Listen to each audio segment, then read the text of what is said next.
Salut à tous. Aujourd'hui, on va découvrir comment SpaceX prépare ses lancements de la fusée Starship depuis le Texas. Comment ils récupèrent leur gros booster appelé Super Heavy. Et pourquoi l'océan Indien est un endroit important pour leurs essais.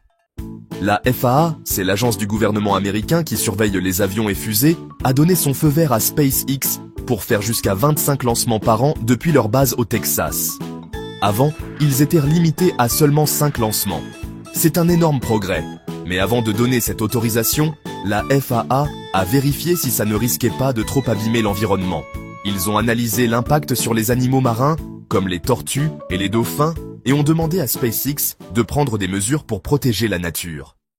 Après le lancement, la fusée a un super booster qui aide à la pousser dans l'espace. SpaceX a inventé une méthode impressionnante pour récupérer ce booster.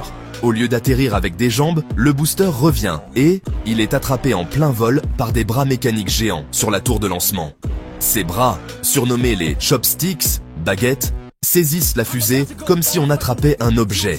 Cette technique est très difficile, mais elle permet de réutiliser le booster très rapidement, parfois en moins d'1 heure, ce qui réduit le coût des lancements. Pour les tests de Starship, la fusée effectue parfois un tour complet autour de la Terre et revient se poser dans l'océan Indien. Pourquoi cet endroit? Parce que c'est une zone sûre où la fusée peut tomber dans l'eau loin des populations. Cela permet à SpaceX de tester la rentrée dans l'atmosphère et les systèmes de protection thermique.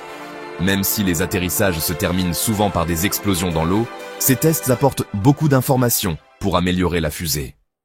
Pour résumer, SpaceX augmente le nombre de ses lancements, récupère son booster grâce à une technique incroyable et utilise l'océan Indien pour tester la rentrée de Starship.